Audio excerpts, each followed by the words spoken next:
Olá, oitavo ano, bom dia! Hoje é segunda-feira, começamos uma nova semana. Pessoal, como toda semana, eu venho apresentar as aulas de vocês do dia. E como toda segunda-feira, hoje vocês terão uma aula de ciências, uma aula de informática, uma aula de inglês, uma aula de redação e uma aula de matemática. E nessa videoaula, as aulas ocorrerão nessa sequência. A primeira aula de ciências, com a Miss Val, a segunda aula de inglês com o Mr. Steffley, a terceira aula de informática com o Mr. Gleidson, a quarta aula de redação com a Miss Cristiane e a última aula de matemática com o Mr. Matheus. Pessoal, estou deixando na descrição desse vídeo o momento exato que cada uma dessas aulas começam, caso você tenha que voltar, junto com a agenda do dia.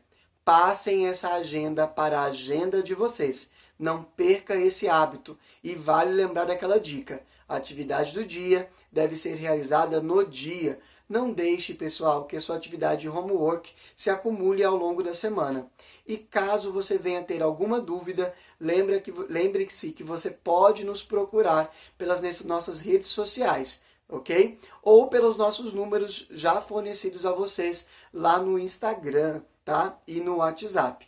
Pessoal, e lembrando que as nossas lives, vocês precisam participar delas, ok? Além de contar a frequência, vocês sabem que nós tiramos um print ali da tela, né? Além de contar a frequência para vocês, é nesse momento que nós explicamos os conteúdos novamente, que nós reforçamos as matérias que são ministradas aqui pelo YouTube, que nós tiramos as dúvidas. Então não perca esse momento, né, de compartilhar conhecimento junto com os colegas de vocês.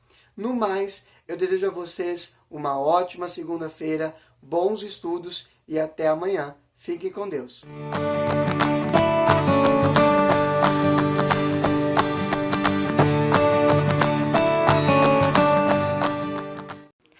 Oi, meninos do oitavo, né? Vou fazer uma revisãozinha aqui de vírus e bactérias que a gente começou a ver no início do ano e é conteúdo do sétimo. Por quê? Porque eu vou fazer uma aula sobre a Covid-19, então a gente precisa revisar algumas características dos vírus, para vocês não confundirem também com as bactérias, aí eu coloquei vírus e bactérias. Então aqui eu tenho a estrutura de um vírus e eu tenho a estrutura de uma bactéria. Aqui eu tenho uma bactéria, essa é uma estrutura celular, tá? Essa bactéria, ela tem um flagelo. As bactérias, elas são classificadas conforme a locomoção. Aí eu tenho a camada externa, tá? Que é formada por uma parede celular. Eu tenho a membrana plasmática e o DNA. Lembrando que as bactérias, elas possuem células procariontes. E aí eu tenho um vírus, né? Olha aí a estrutura do vírus. Né? O vírus são seres microscópios, acelulares e são parasitas obrigatórios, né? Acelular porque ele não tem célula, microscópio porque eu só consigo ver com o auxílio de um microscópio. As bactérias também, tá? Só com o auxílio de um microscópio. E são parasitas obrigatórios, gente. Eles só sobrevivem, só reproduz, né? No organismo, né? De qualquer animal, de qualquer ser vivo aí, porque nós temos vírus que parasita plantas e nós temos o dos animais. Então, a estrutura de um vírus, eu tenho a cabeça, que ela é formada por uma cápsula proteica, que essa cápsula proteica, né, ela protege a estrutura do vírus, onde vai ter o material genético, que pode ser o DNA ou RNA. É ele que vai dar a capacidade lá de mutação desse vírus e vai ter uma cauda e fibras proteicas, tá? O vírus, né, a palavra, ela se difundiu, né, de forma bem acelerada, difuso. Ela vem do latim e ela significa veneno, né? Eles são seres chamados viroses, né? Então, tem algumas doenças lá que a gente vai no médico e ele fala, você tá com a virose. É porque às vezes não sabe direito qual vírus que causa e ele fala logo que é uma virose porque o ciclo dele é muito rápido. Então, às vezes é em torno de 5 a 7 dias. Aqui eu tenho estrutura de alguns vírus. Eu tenho o vírus da gripe, que são vários, da poliomielite, do polioma, do adenovírus, da herpes simples, do bacteriofage. Esse bacteriofage ele é muito estudado porque ele é um parasita de bactérias, tá? O mosaico do fungo, que é o que eles descobriram, e o da cachumba. Os vírus, eles não são formados por células, tá? Eles não se encaixam em nenhum dos 5 reinos. E há uma discussão muito grande se ele é, né, considerado ou não ser vivo. Alguns cientistas defendem a ideia por algumas características, mas outros condenam devido às outras características, principalmente por ele ser parasita obrigatório, né? Ele só sobrevive, né, dentro da célula de um outro ser vivo. Aqui eu tenho um exemplo de um bacteriofago, né, que é um vírus que parasita bactérias. Os seres mais simples são os vírus, tá, gente? Eles são microscópicos, só podem ser vistos com microscópio eletrônico.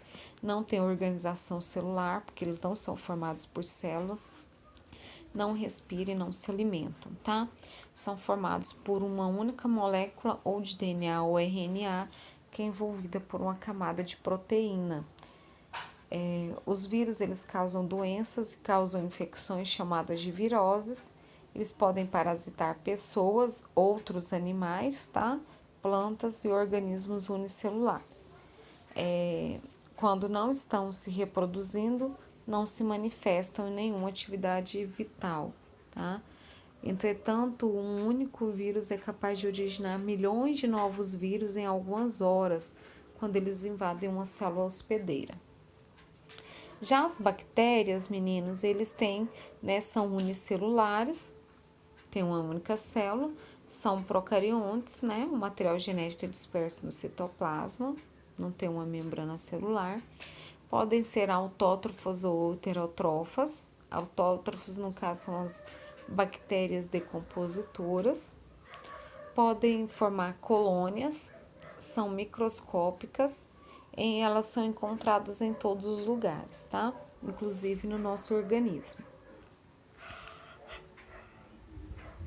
As bactérias, elas também têm grande importância, tanto para a nossa saúde, quanto para o ambiente, quanto para a economia, né? Porque ela também é utilizada na produção de alimentos. Ela também é importante para a saúde porque a partir delas, né, dá para fazer vacinas, né? Então, na área médica, na área biológica, ela é muito importante, né? Na indústria farmacêutica e cosmética também.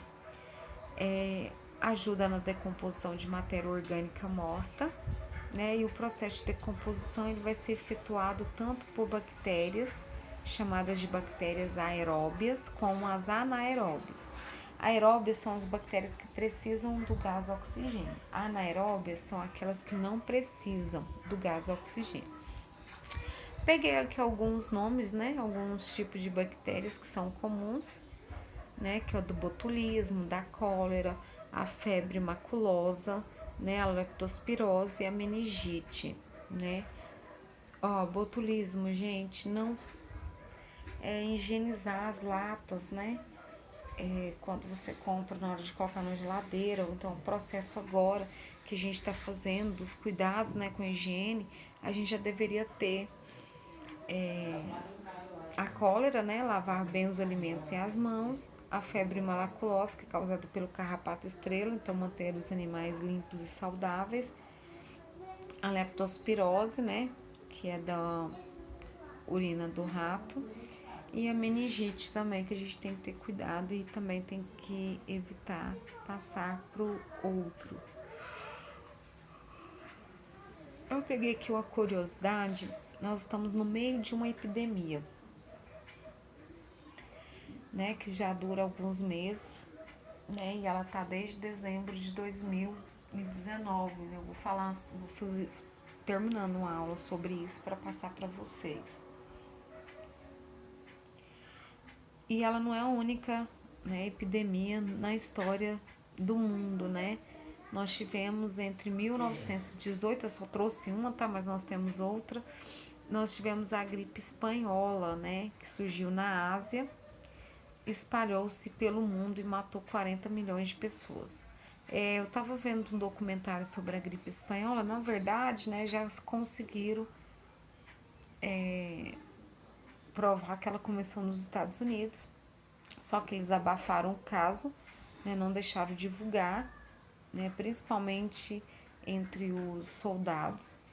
E aí, como alguns foram para a Espanha, lá ela difundiu, né, estourou, aí ficou como gripe espanhola, né? Demorou 2 anos, gente, para a população se acertar, né? Então as pessoas, né, desenvolveram máscaras. Depois vocês dão uma pesquisada para vocês verem que legal que é. Também tiveram que ter o cuidado, não ter o contato com o outro, até que desenvolveram, né, medicação que conseguisse contornar.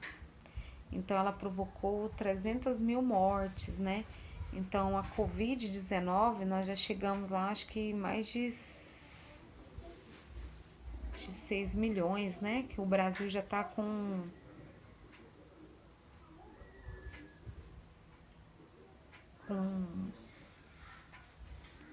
mais de 500 mil casos, né? Atualmente.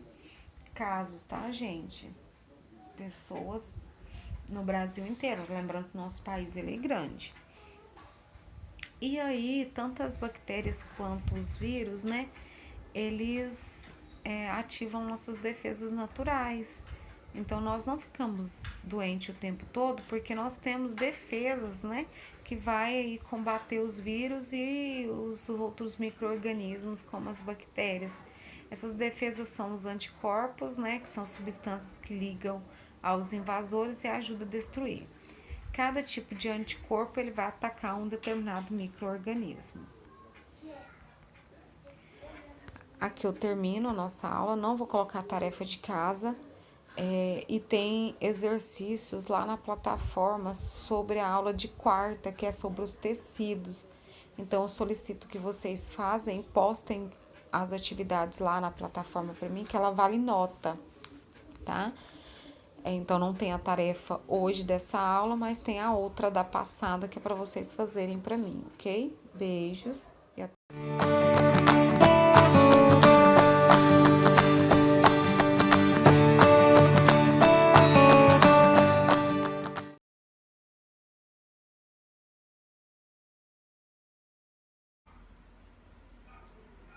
Hello 8th grade, how are you guys doing?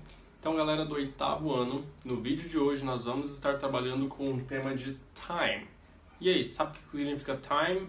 Beleza, time pode significar tempo, também quanto pode significar hora, em inglês. Por mais que nós tenhamos a palavra hours, ok? Então, quando eu estou me referindo a falar as horas, a informar as horas a mim mesmo ou a alguém, eu utilizo time, ok? Até mesmo para perguntar. Mas quando eu vou falar que tantas horas por dia, aí eu utilizo a palavra hours. Mas vamos entender o contexto primeiro, como é que a gente vai organizar tudo isso. Porque tem um sistema até bem complexo para a gente falar as horas em inglês, que não vai diferenciar muito do português. Só vai ter vocabulário novo ali para vocês têm que estudar, têm que revisar, ok? Porque aí a gente consegue estar memorizando, tá? Utilizando isso no dia a dia. Vamos lá então.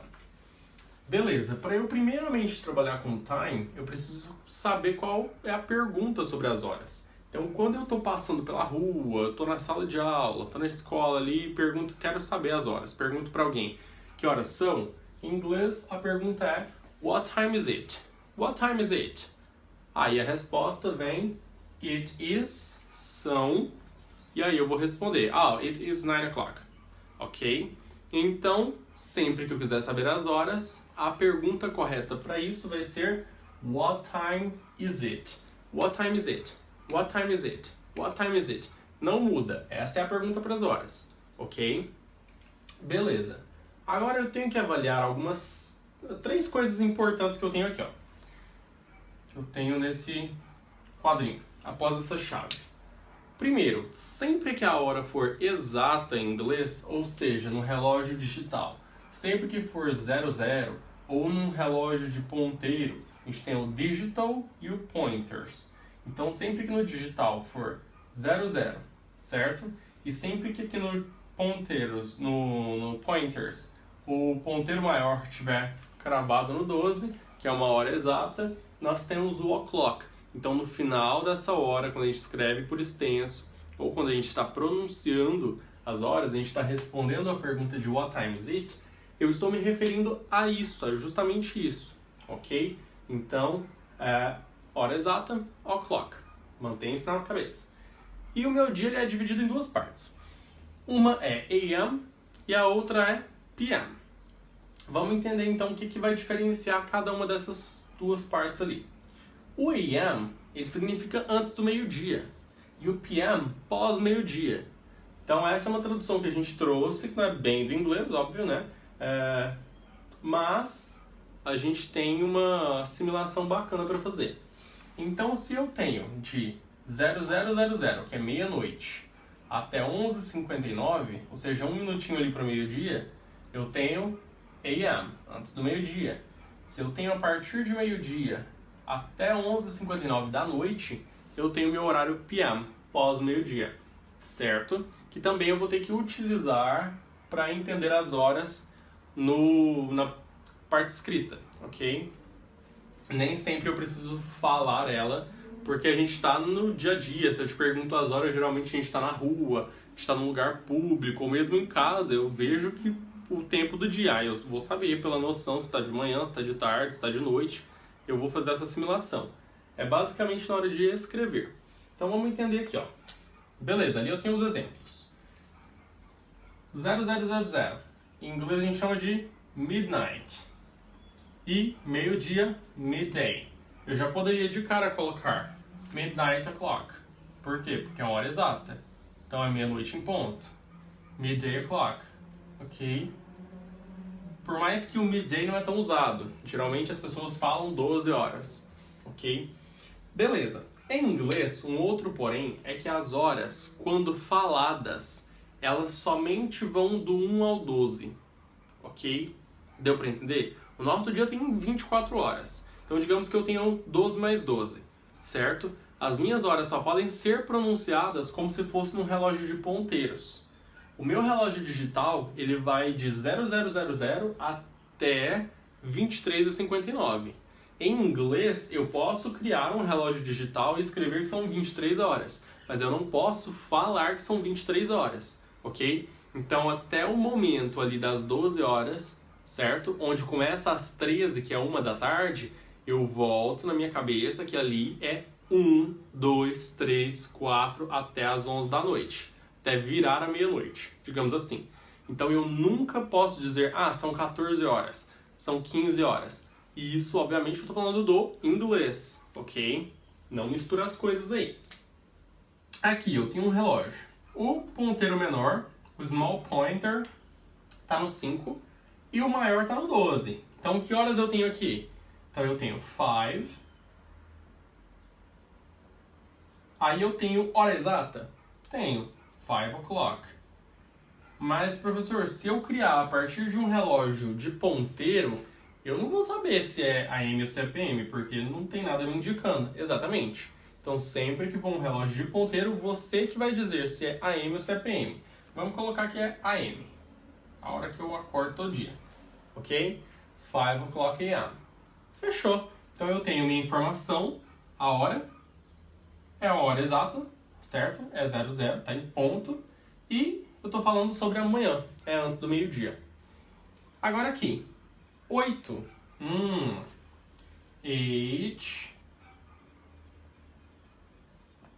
8 o'clock. Agora aqui, se é 08, eu sei que é de manhã, certo? Então não chegou até o 12, então AM. E como é que fica esse de baixo? 8 o'clock PM. Aqui eu posso ter representado o número 20, mas na fala, na escrita, não vou ter. ok? Então, por mais que é 20 horas, eu sei que 20 horas equivale a 8 horas. Então, são 8 o'clock p.m. porque já passou do 12, é pós meio-dia. E se fosse, por exemplo, sei lá, aqui 8h15. Então, seria 8:15. Aí eu teria o o'clock? Não, porque já não é mais 00, passou para 15. Então eu apagaria o o'clock e colocaria 15. Ok? 15. 8:15. Ah, se aqui fosse, por exemplo, 8h40. Como é que ficaria? 8 o'clock? Não, não é a hora exata, tira o o'clock. Então ficaria 8:40. 8h40. Ok? Não tem problema se vocês tiverem dificuldade com os números, pesquisem os números, vai ser importante para a gente estar utilizando, ok? Lembrando que as horas a gente só tem elas até quantos minutos? 60 minutos, certo? Então, para virar 1 hora. Então, ali eu vou trabalhar com o número 59, é o máximo, certo? Para as horas. Então, eu vou trabalhar de 1 até 59. São os números mais importantes para vocês nesse exato momento, que é quando a gente trabalha com os minutes, com os minutos. Alright? Vai ter uma atividade, vai sair dessa tela aqui, vai aparecer um outro quadro já montado com atividade para casa de vocês. Não tem atividade no Google Classroom, presta bastante atenção nesse exemplo, busquem na internet qualquer coisa, busquem por ajuda no WhatsApp, vou estar à disposição de vocês. Bye bye, galera!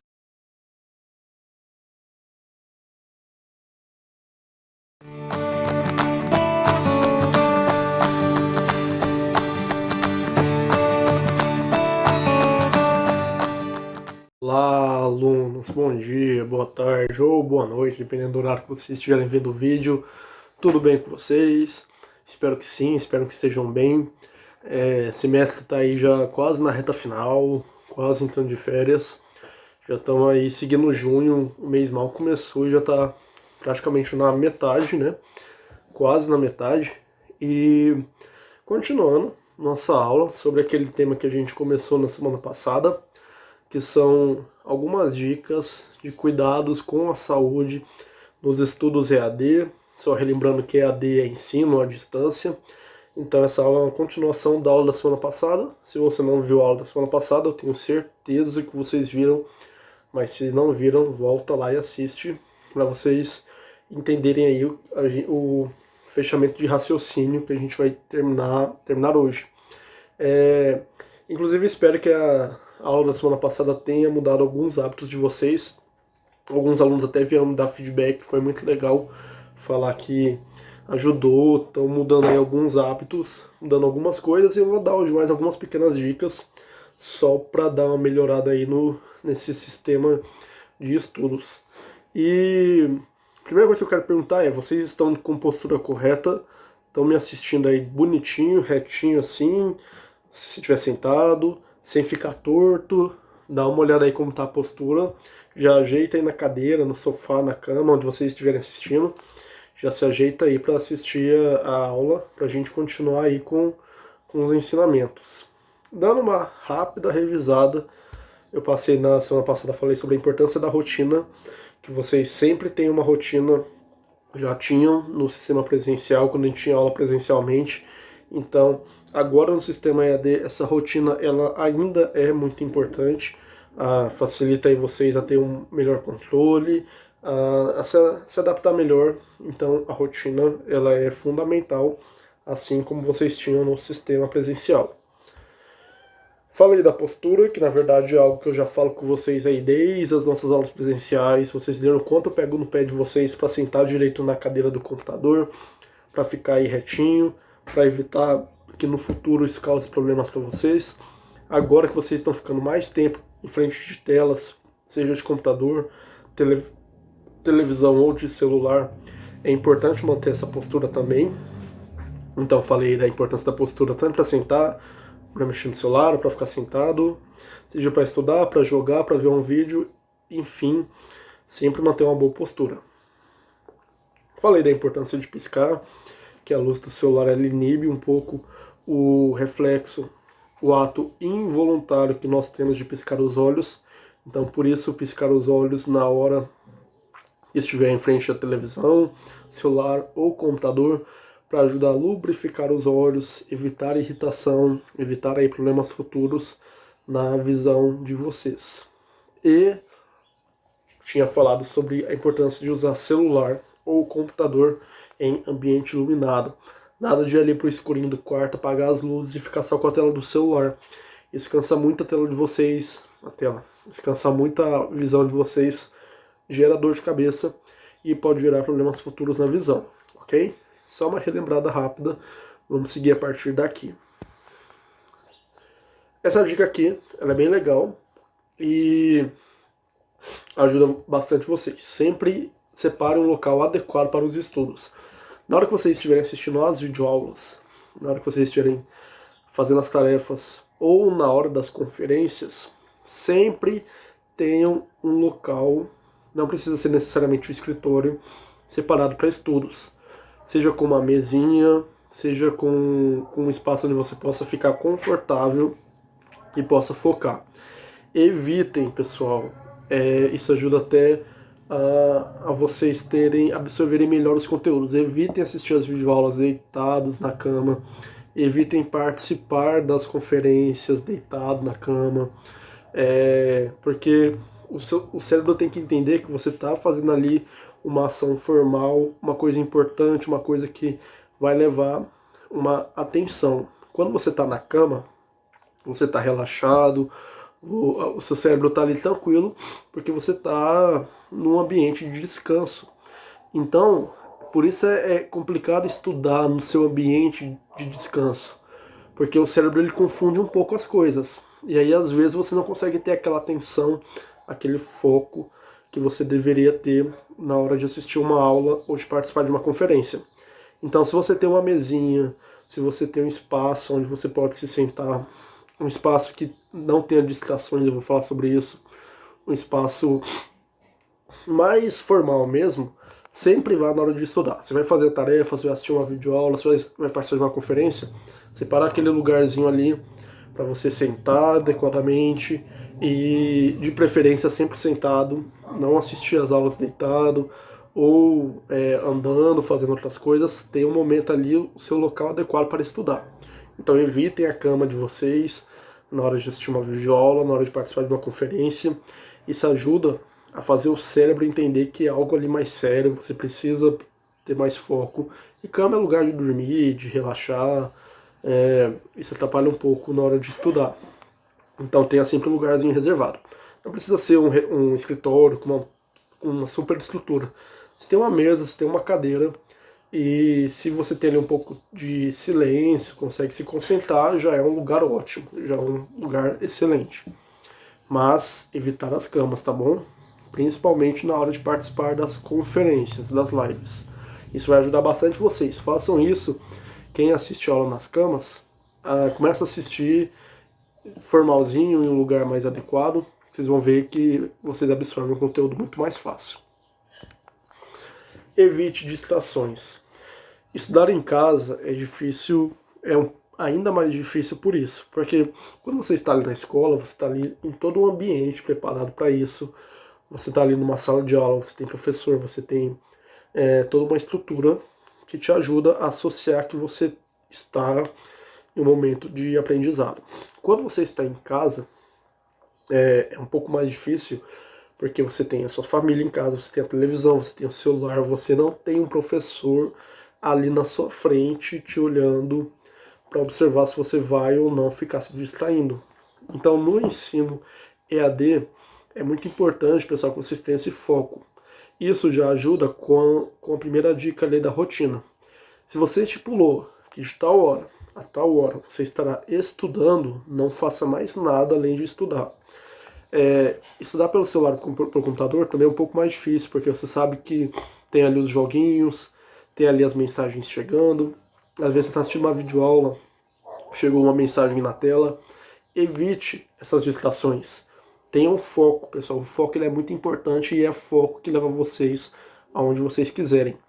Então, separei que você vou estudar das 2 às 4. Então, das 2 às 4, não vou ligar a TV, não vou responder mensagens que não sejam importantes, não vou abrir rede social, não vou abrir vídeos que não sejam importantes para o colégio. Por quê? Porque assim você consegue seguir uma linha de raciocínio, você consegue focar ali nos estudos. Se você tá ali assistindo, se você está assistindo essa videoaula agora, parou para responder uma mensagem que não era tão importante, sua cabeça já vai pensar naquele outro assunto, já vai desviar do que você está aprendendo aqui. Aí você volta para a videoaula, até que você se situa onde você está. Às vezes você dificilmente pega o raciocínio. Então evite distrações enquanto vocês estiverem assistindo as videoaulas ou estiverem estudando. Estipule um horário da rotina. Esse horário eu vou estudar e não vou me distrair com outras coisas. Não liga a televisão. Por isso o local de estudos é importante ser longe de televisão e não fique respondendo mensagens que não sejam importantes na hora dos estudos. Assim como era na sala de aula, vocês não podiam ficar pegando o celular durante a aula, tentem fazer isso na casa de vocês. Vocês vão ver que o rendimento é muito melhor, muito maior. E agora vocês estão tendo mais tempo livre. Então não precisa ter pressa para responder uma coisa que não é importante. Não precisa ter pressa para jogar. Tudo tem o seu tempo e vocês estão tendo um pouco mais de tempo para se dedicar para essas outras coisas. Então, na hora dos estudos, principalmente EAD, evite distrações. Não é porque eu não estou na frente de vocês, não é porque não tem um professor na frente de vocês, que vocês podem ficar o tempo todo assistindo um vídeo, parando para ver videoaula. Outra coisa, não vejam videoaula mexendo no celular. Às vezes você assiste a televisão e tá lá jogando, respondendo mensagem. Isso não funciona, tá? Na hora de estudar, o foco é para os estudos, por isso a importância da rotina, separar um horário fixo. E evite distrações, é uma regra bem clara, vocês vão ver que vai gerar muito mais resultado. Essa dica aqui, pessoal, eu sempre dou, principalmente nas aulas de física e química, quando os alunos começam a assistir a aula. Começou a videoaula, você pega o caderno, pega a bolsinha, pega lápis, pega a caneta e assiste sempre do lado. Mesmo que não tenha uma tarefa naquela videoaula, você assiste com um caderno e com uma caneta para anotar suas dúvidas. Teve uma dúvida durante o vídeo? Anota. Por quê? Porque às vezes você está confuso. Não, mas depois eu pergunto pro professor amanhã, semana que vem. Chega na hora da conferência, das lives, vocês esquecem de perguntar.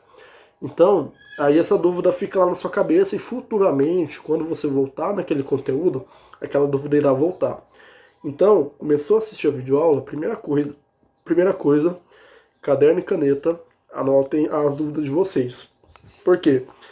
Para facilitar a lembrar da dúvida na hora da live, da conferência. E tá com dúvida, pode procurar o professor, não se acanhem para isso. É importante lembrar vocês que vocês não estão sozinhos nesse período de estudos. Você tem todos os professores à disposição de vocês. Nós estamos aqui longe, estamos nas nossas casas, mas estamos em contato com vocês de diversas formas, pelo YouTube, pelas redes sociais, pelo Google Classroom, pelo WhatsApp também. Todos os grupos dos pais agora têm os contatos dos professores. Ficou com dúvida, vocês têm total liberdade, vocês podem se sentir super à vontade de mandar uma mensagem para o professor perguntando. Se vocês me mandarem, dependendo do horário, eu não respondo, que eu posso estar dormindo, não me mandem muito tarde, eu durmo muito cedo. Mas eu tenho certeza que vocês me mandarem aí ao longo do dia, com certeza eu vou responder vocês. Então, tá com dúvida? Anota, tira com o professor. Vocês, mais uma vez, não estão sozinhos. Quer desabafar, quer conversar sobre algo do colégio, tá tendo dificuldade no conteúdo, não está conseguindo aprender aquele conteúdo, converse com a gente. Pode chegar no WhatsApp, pode chegar no Google Classroom, aonde vocês quiserem para resolver. Mas não fiquem com dúvidas. Assistiu a videoaula, tá com dúvida? Pausa, anota aquela dúvida. Se precisar, volta o vídeo, não entendeu? Volta o vídeo. Assistiu de novo e continua não entendendo? Anota a dúvida e vocês têm aí as conferências, tem diversos canais para tirar essas dúvidas. Mas essa dica é muito importante. Tire suas dúvidas com os professores. Nós estamos aqui atendendo vocês sempre que precisar, ok?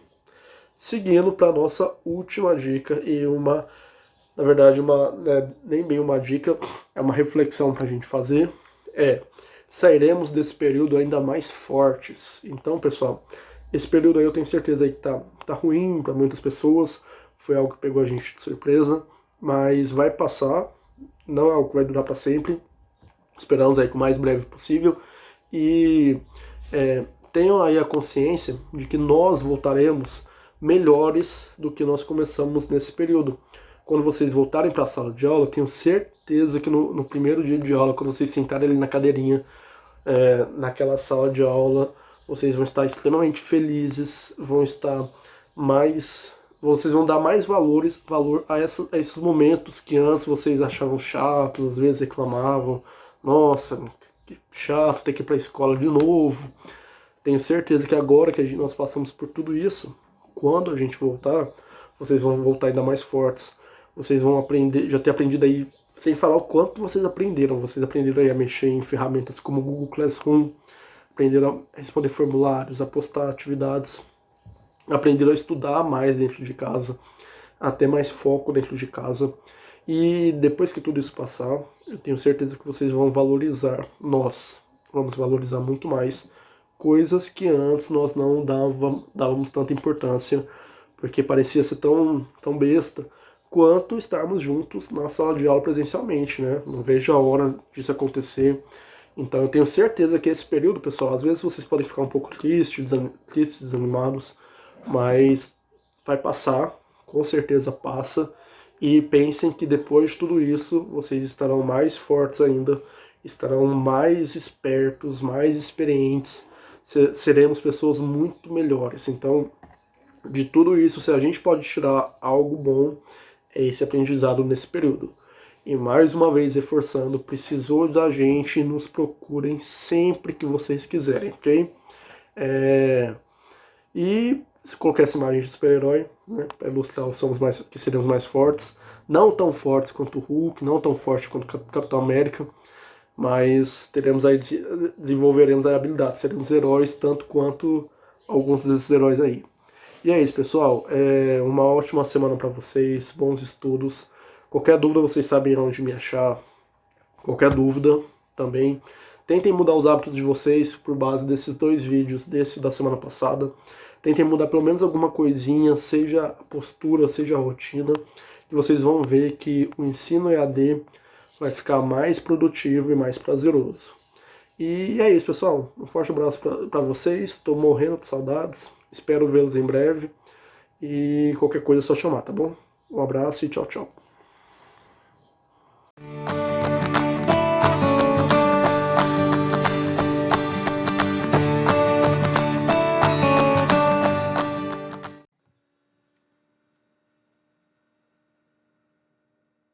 Bom dia, 8º ano, tudo bem com vocês? Hoje, segunda-feira, dia 8 de junho, estamos aí iniciando a segunda semana de junho. Para quem tá aí aflito, quem tá aí sonhando com as férias, tá chegando, falta pouco. Mas ainda falta muita coisa ainda para finalizar aqui dentro das nossas atividades, dentro dos nossos conteúdos. E um dos conteúdos programáticos aí que nós temos é história em quadrinhos, é o gênero história em quadrinhos. Com certeza vocês já viram esse gênero em algum momento da vida escolar de vocês. Porém, hoje eu vou mostrar aqui para vocês algumas características, algumas especificidades que talvez vocês não tenham conhecimento aí a respeito da história em quadrinhos. É um gênero muito famoso. É um gênero que todo mundo conhece, todo mundo já leu. Tem gente que gosta muito, tem gente que não tem tanto interesse, tem gente que coleciona. Eu conheço pessoas que colecionam história em quadrinhos. Assim como tem gente que coleciona disco de vinil, tem muita gente que coleciona história em quadrinhos. Tem prateleiras lotadas com histórias, com revistas aí, né, que tem histórias em quadrinhos. Eu não tenho nenhuma aqui em casa, mas eu já gostei muito, já li muita história em quadrinhos quando eu era adolescente, quando eu era criança. Hoje não tanto, mas eu ainda leio algumas, principalmente com as minhas filhas, porque elas adoram, principalmente as histórias em quadrinhos da Mônica, que inclusive eu vou falar um pouquinho sobre quando ela surgiu, né? Como foi o aparecimento dela. Meninos, segui aí. Ó, eu já ouvi HQ, até eu respondi, né? HQ é abração em quadrinhos, né? Que é o nome dado aí, né? A essa arte de narrar, né? Então, existe uma narrativa, existe uma história que é feita por meio de desenhos e textos. Eles vêm dispostos aí, na maioria das vezes, né? Ou seja, organizados em sequência, né? E essa sequência vem, né, na horizontal, tá? Essas histórias, elas têm uns fundamentos básicos aí dos textos narrativos, né, que são o enredo, os personagens, o tempo, o lugar, o desfecho, né, e no geral elas apresentam linguagem verbal e linguagem não verbal. O que é uma linguagem verbal? É aquela linguagem composta por palavras, por orações, por frases. Então, esse texto que vocês estão vendo aí, estão lendo ou vendo? Vendo de vender, vendo de assistir, que nós falamos aí na nossa live sobre ambiguidade, né? Vendo de ver, né? E não vendo de vender. Então, essa que vocês estão olhando aí é uma linguagem verbal. Se eu coloco só um desenho aqui, ela vira linguagem não verbal. Então, a linguagem não verbal, ela é composta por desenhos, fotografias, imagens, gravuras e, né, o que mais tiver aí como forma aí, gráfica. E se eu tenho as duas linguagens, a verbal e junto com a linguagem verbal e não verbal, eu tenho uma linguagem mista, né, que é composta pelas duas. Então, quando se fala em histórias em quadrinhos, muitas pessoas veem à mente histórias fantásticas, histórias de super-heróis ou histórias de humor. Então, cada pessoa tem em mente aí algo que te remete a algo da infância. A minha memória da infância, minha memória afetiva com relação a histórias em quadrinhos é da Turma da Mônica. Eu lia muito seu gibi, né, que é a mesma coisa que história em quadrinhos, da Turma da Mônica. Então eu tinha alguns, e até pouco tempo ainda tinha na casa dos meus pais alguns desenhos lá, e com o tempo vai sumindo, vai jogando fora, né, vão se perdendo. Mas também tem a questão dos super-heróis, né? Ao final da aula até vou mostrar para vocês uma aula sobre essa questão dos super-heróis. Na maioria das vezes, as histórias em quadrinhos, elas têm como objetivo interter, né, humor, né, diversão, coisa engraçada, aventura. Mas elas também podem ter uma informação aí que seja um alerta à população. Por exemplo, uma das histórias em quadrinhos que eu li muito, que marcou muito a minha infância, eu tinha uns 8 anos, é uma história em quadrinhos que a escola distribuiu, e era uma revistinha, né, em quadrinhos com os personagens da Turma da Mônica, em que eles explicavam o Estatuto da Criança e do Adolescente. Então, o Estatuto da Criança e do Adolescente é uma campanha, é uma lei, está dentro de uma lei, né, e fez parte de uma campanha aí de conscientização desses direitos e deveres aí das crianças e dos adolescentes. Então foi uma história em quadrinhos que me marcou muito. Então ela não tinha o tema principal como humor, mas tinha essa explicação do Estatuto da Criança e do Adolescente. Então é uma campanha comunitária. Então pode ser contra a dengue, pode ser sobre a questão da Covid, desperdício de água, trânsito, respeito aos idosos, respeito às crianças, trabalho infantil, pode ser qualquer outro tema que eu posso estar encaixando aí dentro desse gênero textual, tá? Vamos seguir aí. Meninos, uma das características muito fortes, né, que está sempre presente em histórias em quadrinhos são os balões. Tem história em quadrinhos que nem tem personagens, só tem os balões, só as falas. Então, os balões, cada um tem um formato aí que indica alguma coisa relacionada ao que está sendo dito ou pensado aí pelo personagem que esteja colocado no papel, né, na imagem ou não. Então, o que tem linha contínua é um tom normal, né, uma fala normal, tranquila. Essa fala que eu tô aqui, por exemplo, caberia aí dentro né, de uma fala, de uma linha, né, um balão com linha contínua. Se eu tenho um balão com sejada, ele vai indicar que o quê? Que o personagem ele tá sussurrando, ou seja, tá falando baixinho, tá? E aqueles que apresentam a nuvem, né, como se fosse uma nuvem, é o pensamento, ele não está falando. Você está lendo não a fala dele, mas sim o pensamento. E por fim aí, o que é pontiagudo, né, que tem umas pontas, né, ele indica gritos. Então é como, né, o grito. Então são os principais aí, as principais aí que aparecem dentro aí das histórias em quadrinhos. Então, o gênero de história em quadrinhos, ele é muito amplo, porque você pode utilizar desenho, você pode utilizar palavras, ele é bem completo.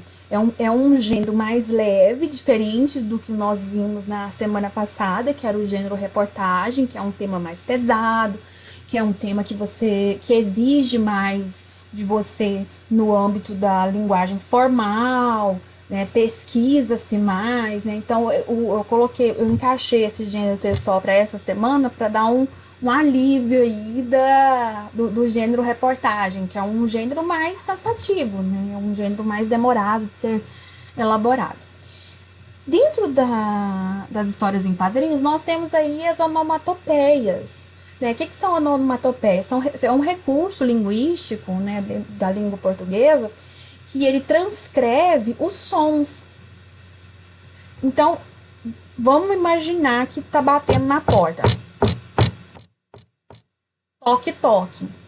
Quando eu coloco esse toque, toque, quando eu escrevo ele, é uma onomatopeia, porque eu escrevi o som que essa batida na porta fez. Aqui não é porta, eu bater na mesa, mas como se fosse uma porta. Então aí nós temos o cabrum, que é o som do trovão. Tem o tic-tac, que é uma onomatopeia famosíssima, acho que é a mais famosa.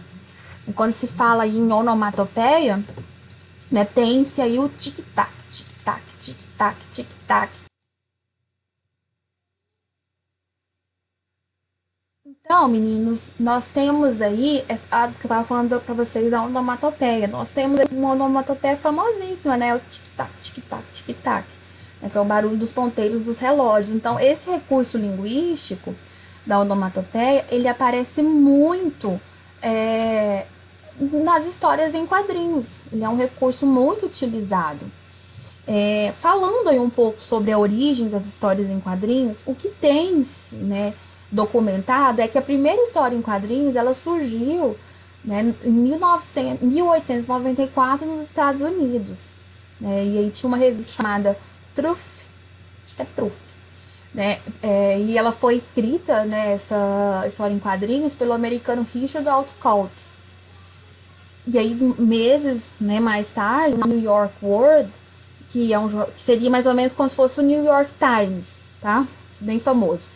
Ele começou a publicar oficialmente essas histórias em quadrinhos, porque ele viu que as pessoas gostavam daquele tipo de produção textual. Então, ele começou a publicar, né, oficialmente, ou seja, periodicamente. Sempre aparecia, né, semanalmente, uma história em quadrinhos. E essa história, né, teve como título o nome de Yellow Kid. Tem até a imagem aí do lado aí para vocês verem, tá? Essa história contava, né, narrava aí as peripécias, né, entre aspas, as custosices de uma criança que vivia, né, nos guetos de Nova York, ou seja, vivia nas regiões mais periféricas da cidade, do estado de Nova York, Manhattan. Sempre vestida com uma grande camisola amarela. Eu falei Nova York, Manhattan, porque o estado de Nova York, aí nós temos a ilha de Manhattan, né? E aí todo mundo aí quando se fala em Nova York, você junta tudo aquilo ali, né? Brooklyn, Manhattan, todas as regiões que estão em volta ali. Tá? Só porque eu falei para não ficar vago aí para vocês. Então, ele vestia essa camisola amarela e ele comunicava, né, as falas dele dentro da história em quadrinhos, era por meio de gírias e de uma linguagem coloquial, ou seja, uma linguagem informal. E o que ele trazia? Não trazia humor, né, na temática abordada por ele. Ele trazia o quê? Reflexões sobre sociedade de consumo, ou seja, o consumismo, e questões sociais e urbanas. Então ele fazia a história era toda voltada para essas reflexões, já que a história, né, era de um garoto que vivia nos subúrbios aí de Nova York, ele tinha aí muito essa questão do consumismo. Ah, mas em 1894 já as pessoas já eram consumistas? Já eram, nós já tínhamos passado daí, né, pela questão da Revolução Industrial, então já muitos bens de consumo já eram mais fáceis de serem adquiridos.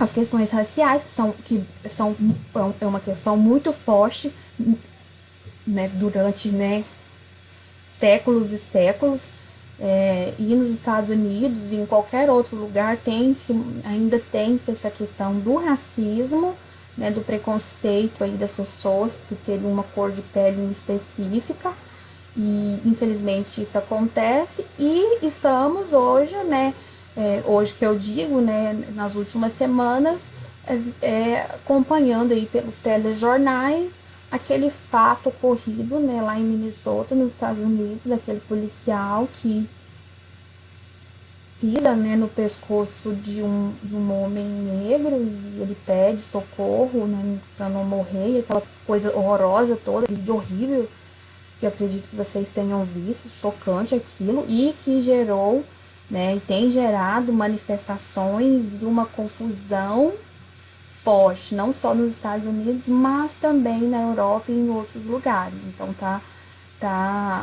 é um assunto que tá muito em voga nesses últimos dias, né? Nós temos a questão do Covid, mas esse assunto aí, né, que envolve racismo, também está muito presente nesses últimos dias. Então, é um tema que era abordado aí nessa questão do racismo dentro dessa história, dessa primeira história em quadrinhos aí, que é a Yellow Kid, né?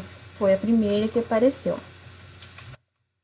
Se tem relatos, tá, meninos? Porque existem, eu já li em outras fontes de pesquisas, outras situações que descrevem que a história em quadrinhos poderia ter aparecido séculos atrás, né, século XV, século XVI, que teria envolvimento, que teria a Igreja Católica como divulgador, né, dessas histórias, mas não tem nada tão comprovado quanto essa informação que eu coloquei para vocês aí, referente aí a essa história do Yellow Kid, tá?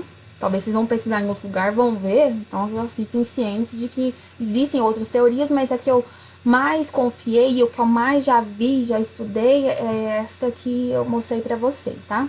Agora eu vou falar com vocês sobre a história em quadrinhos no Brasil. Né? Então, no Brasil, a primeira história em quadrinhos, ela teve o nome de Tico Tico, e ela foi publicada em 1905 pelo periódico O Mar. O que é periódico? É uma publicação que ela é lançada ou semanalmente, ou mensalmente, ou trimestral.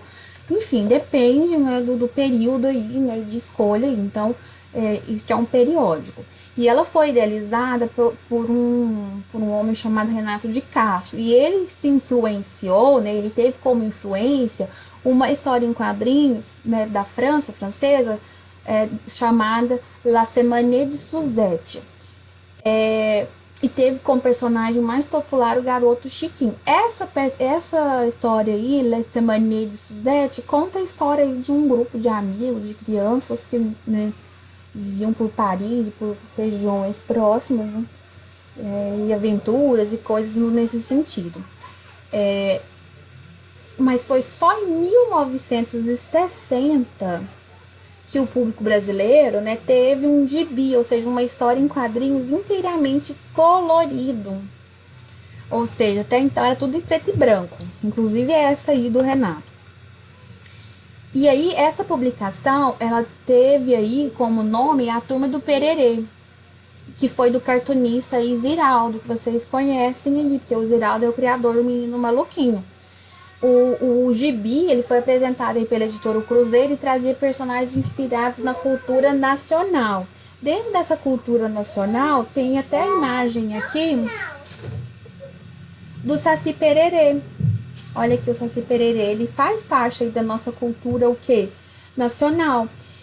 Tem o índio, né, tem as tartarugas, então ele se inspirou nessa questão do folclore, da nossa cultura em si, né, da fauna, para criar aí, né, essa turma do Pererê, o Zirau. Agora eu vou falar aqui com vocês, porque nós vivenciamos aí, eu falo nós, eu não nasci, né, nos anos 60 a 70, eu nasci bem depois, mas eu falo nós porque é nós, a nossa nação. Então, nosso país viveu, né, vivenciou aí um período chamado ditadura militar. De 1964, em 1964, o gibi ele foi retirado de circulação, então não tinha mais gibi, oficialmente, não poderia ter publicações de gibi, por conta da censura, né, que foi instaurada aí pela ditadura. E o gibi ele só voltou a ser publicado, né, e ser vendido e ter circulação aí pelo país em 1975. Então ficou 11 anos aí oficialmente, né? Lógico que por trás aí deveria ter o comércio ilegal de gibis, mas oficialmente não podia ter, porque a ditadura militar proibiu, né? Dentro da censura.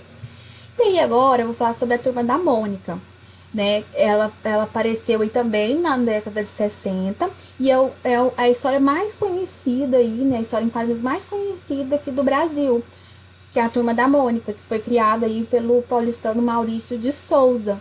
Ele se inspirou na filha dele para fazer essa história. Essa revista ela fez tanto sucesso que ela foi publicada já em mais de 40 países e traduzida em 14 idiomas. Então, a Turma da Mônica, a Mônica, ela faz parte de geração para geração. Fez parte da minha geração, está fazendo parte da geração das minhas filhas, que amam a Turma da Mônica. E vai passando, porque é uma história divertida, colorida, é uma coisa simples, né? E chama atenção. E aqui tem uma evolução aqui da Mônica, em 1963 até 2013. Então, continua os mesmos elementos, né, de cores, né? Só que o coelho dela, que era amarelo, ficou azul, né? Mas o vestido continua vermelho, formato de cabelo, a característica aqui do dente. O que mudou aqui, né, observando, é que ela era mais emburrada, né? Muito emburrada. E agora aqui, em 2013, que é o atual que estamos hoje, que não teve modificação de 2013 para cá, é ela feliz da vida, que contente e animada. Essa aí é a Turma da Mônica. E aí tem o Cebolinha, né, que tem a troca do R pelo L. Agora vamos aí, eu quero falar com vocês sobre a questão dos quadrinhos aí pelo mundo.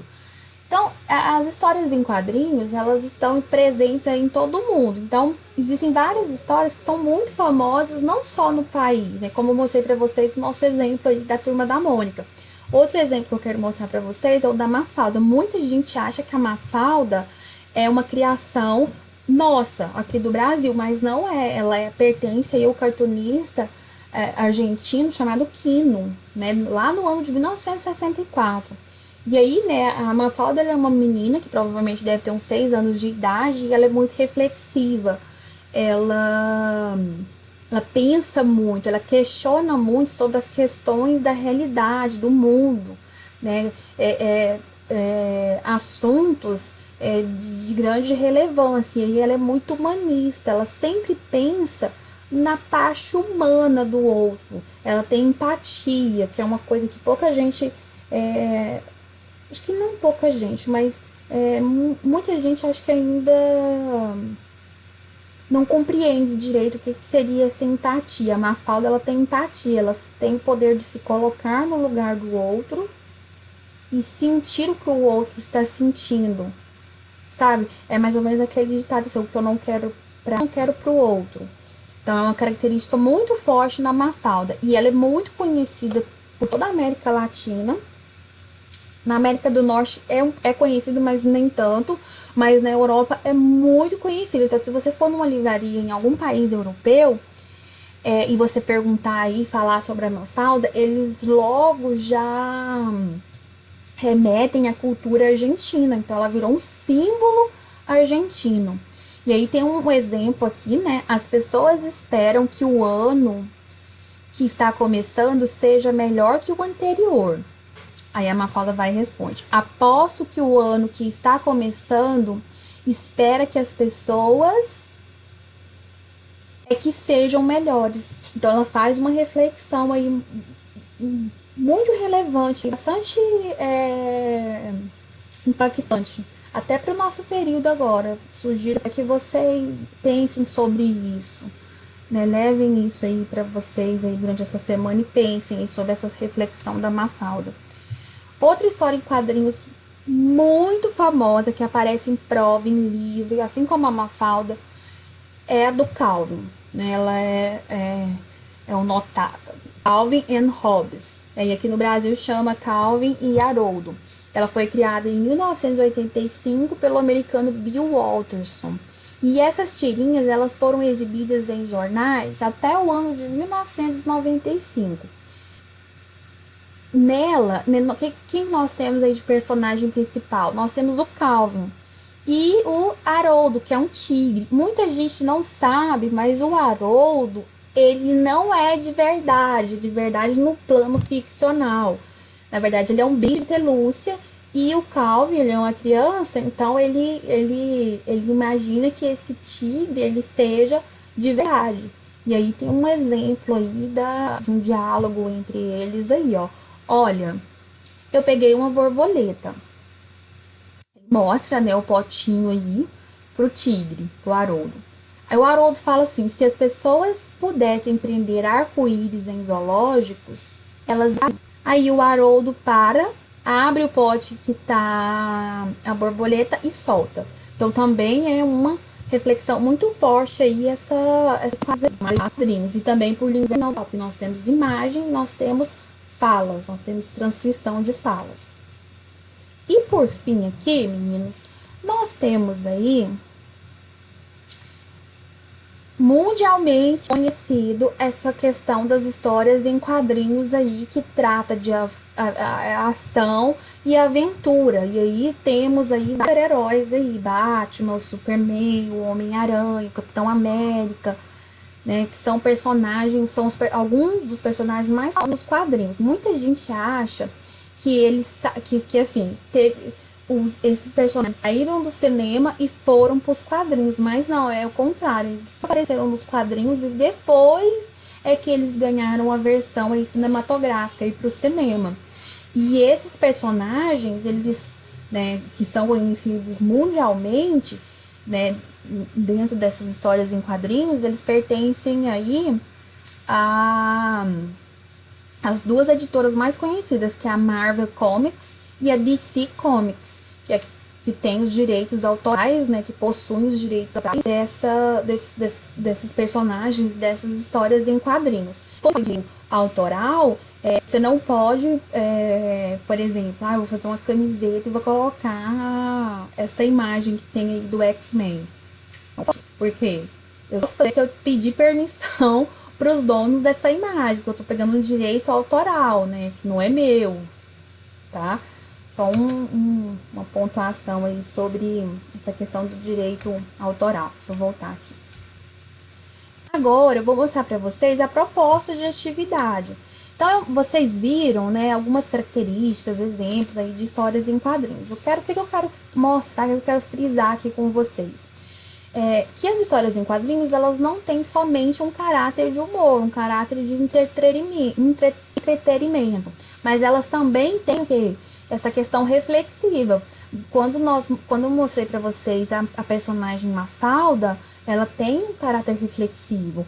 O Yellow Kid, que é o primeiro personagem lá, a primeira história em quadrinhos, né, que foi aquela lá do menino que andava pelos subúrbios de Nova York, que ele faz várias reflexões, não é uma história em quadrinhos toda voltada para o humor, mas sim para reflexão. Então, a proposta que eu tenho para vocês é de elaborar o quê? Uma história em quadrinhos, tá? Que tenha como tema aqui, eu vou ler aqui com vocês. Diante dos protestos em várias partes dos Estados Unidos e da Europa em relação ao caso George Floyd, morte de um homem negro filmado com um policial branco com o joelho em seu pescoço. Elabore uma história em quadrinhos com a temática combate ao racismo. Então, como tá muito em voga, tá muito presente esse assunto, como até falei no meio da aula, eu quero que vocês façam aí uma história em quadrinhos que tenha como tema essa questão do combate ao racismo, né? Essa questão que de julgar alguém pela cor da pele, né? Ter esse pré-julgamento em cima de alguém que porque tem uma pele diferente ou porque tem a cor diferente da minha ou do outro, essa pessoa é pior ou melhor que eu. Né? Então vocês podem pesquisar, podem ler outros assuntos, eu vou deixar para vocês terem essa liberdade aí. Eu coloquei essa questão aí desse tema, desse fato aí, né? Esse fato triste e vergonhoso, né? Desse policial, né? Teve esse fato aí, né? Que o homem negro é morto e aí outro policial, outra pessoa filmando e tá, né, protestos aí pelo mundo afora. Então eu sugiro aí que vocês façam essa atividade com essa temática. Na verdade, era a história em quadrinhos tinha como tema nessa atividade era um outro tema. Mas aí eu recebi a sugestão da Maria Clara para que fosse colocado alguma atividade sobre o racismo. Então, esse tema aí, né, eu ia trabalhar esse tema do racismo em outro gênero textual, era no artigo de opinião que eu ia trabalhar com vocês. Mas como ela deu essa sugestão, eu consegui encaixar aqui nessa atividade aqui da história em quadrinhos. Então, obrigada, Maria Clara. E outros alunos também que quiserem dar sugestões de temas para as nossas aulas de redação, sintam-se à vontade. Eu estou sempre aberta a ouvir as sugestões que vocês têm a me passar, tá? Então, essa é a atividade que vocês estão fazendo, estarão, né, elaborando e fazendo para essa aula de hoje. Espero que vocês tenham gostado. Um beijo para todos vocês, uma ótima semana e até a próxima aula. Tchau, tchau.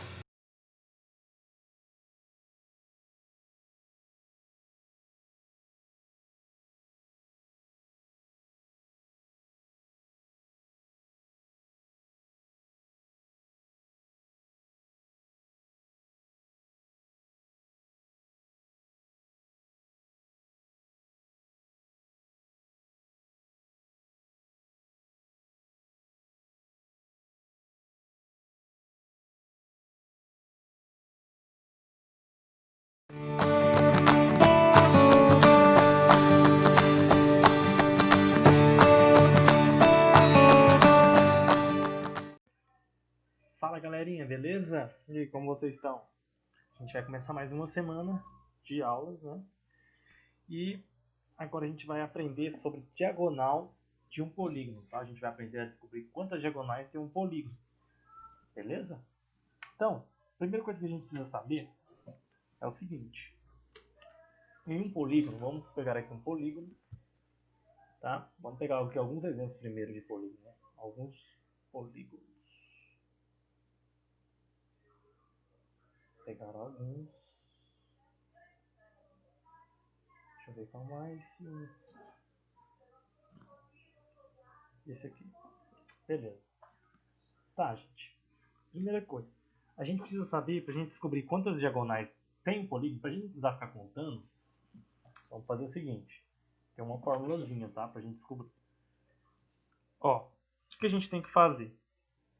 A gente vai pegar e descobrir primeiro quantas diagonais partem de um vértice do polígono. Tá, primeira coisa pra gente lembrar. O que é um vértice de um polígono? O vértice do polígono são os cantos, tá, gente? Deixa eu pegar aqui o pincel. São os cantos. Então aqui, ó. Esse prisma aqui, ele tem 4, né? Vértices. Esse pentágono tem 5, né? Beleza? O hexágono tem 6. E esse retângulo tem 4 também. Ok? De boa, né? Beleza. O que a gente precisa saber? Descobrir quantas diagonais partem de um canto só. Vamos supor, vamos chamar aqui de A. Aqui de A. De vértice A e aqui vértice A. Beleza? Então, a gente vai descobrir aqui primeiro quantas diagonais podem partir desse vértice A. Nesse primeiro caso, uma. Aí não tem como eu partir daqui, ó, do A de novo para cá, porque senão vai virar um lado, né? Então, só uma diagonal parte do A, ok? Desse aqui, ó, vamos ver? Uma,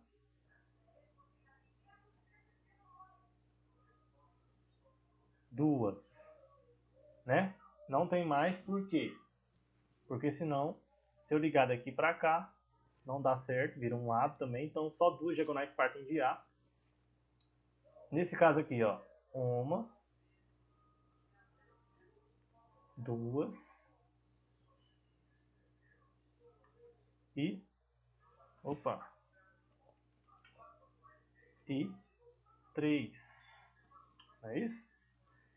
E nesse último caso, é quase a mesma coisa do prisma, é só uma, né? Beleza? Então, como é que a gente descobre isso aqui primeiro? Para a gente descobrir quantas diagonais partem de um ponto, a gente pega o número de vértices da nossa figura. Então tá, o número de vértices dessa primeira figura aqui, ó, desse prisma, são 4, né? A gente vai pôr 4 menos 3. Isso é igual a 1. Então quer dizer que de cada vértice dessa figura vai partir uma diagonal. Tá? Então a formulazinha é assim, ó. A gente pode escrever ela da seguinte forma. Diagonal é igual a número de vértices, é o nzinho, menos 3. Então essa é a nossa fórmula para a gente descobrir quantas diagonais partem de um vértice só. No caso aqui do pentágono, ó, vamos fazer o teste? 5 menos 3 dá 2. São duas, ó. Uma, duas. Vamos fazer esse aqui agora, ó. 6 menos 3 igual a 3. Não são 3? Uma, duas, 3. E aqui, a mesma coisa do outro, é 1. Tá? Agora, para a gente descobrir quantas diagonais tem no total, porque vamos fazer aqui o total agora, ó. Nesse primeiro caso aqui, a gente tem uma diagonal aqui também, ó. Então, são duas diagonais o total. Depois, nesse outro caso que a gente tem essas duas, a gente tem essa e essa. E a gente tem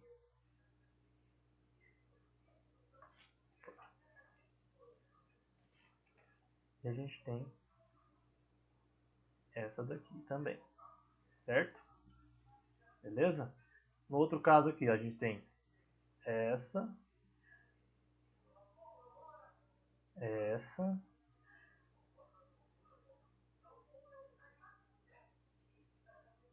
essa, a gente tem essa, a gente tem essa. Correto? E nesse último caso, a gente tem mais essa daqui. Então, para a gente não precisar ficar desenhando e contando, que vai ter polígono aí de 20 lados. Aí você não vai conseguir contar. Ó, com 6 lados já ficou difícil de contar, entendeu? Mas vamos contar aqui, ó. Quantas tem? Aqui, ó, no pentágono tem 1, 2, 3, 4, 5.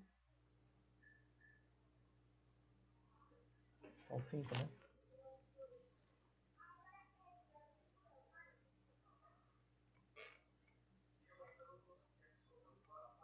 Não é isso?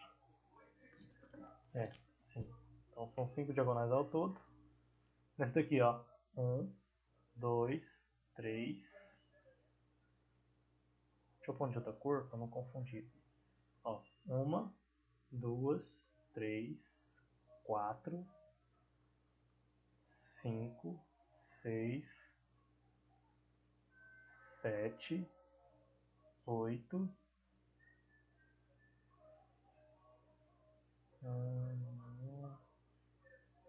Acho que é só 8. Aí, parece ser só 8. 8. E aqui 1, 2. Aqui 2 também. 1, 2. Tá. Agora a gente vai aprender a calcular a fórmula, tá? A fórmula para a gente achar a diagonal é o seguinte. Quem quiser acompanhar a explicação, tá na página 63, mas na página 63, tá? Então, para a gente achar a diagonal, a gente tem a fórmula diagonal aqui, qual que é? Vai ser essa aqui, ó. Diagonal é igual a n, que é o número de lados, tá, do polígono, vezes n menos 3 sobre 2. Essa é a minha fórmula para eu achar quantas diagonais existem em qualquer polígono. Então tá, então vamos para um exemplo mais complicado agora. Novo, não salvar, deixa eu ver se tem a figura aqui que eu preciso. Não vai ter uma figura boa aqui, complicada. Tá, mas vamos fazer isso então. Vamos supor que a gente tenha um heptágono. Tá? 7 lados. Um heptágono. Então, heptágono.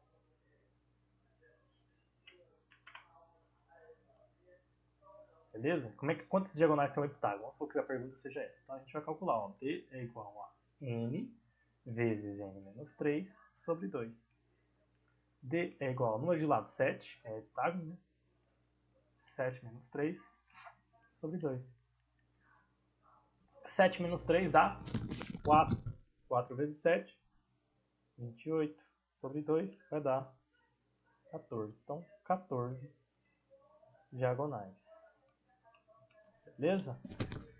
Não tem segredo, gente. Vamos supor que tenha um eneágono.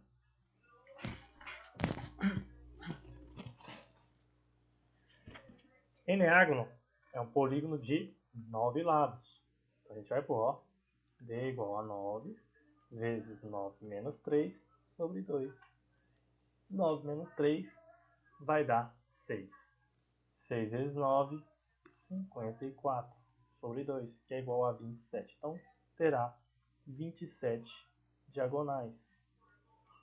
Beleza, gente? Então não tem segredo, é só a gente usar a fórmula que dá tudo certo, tá?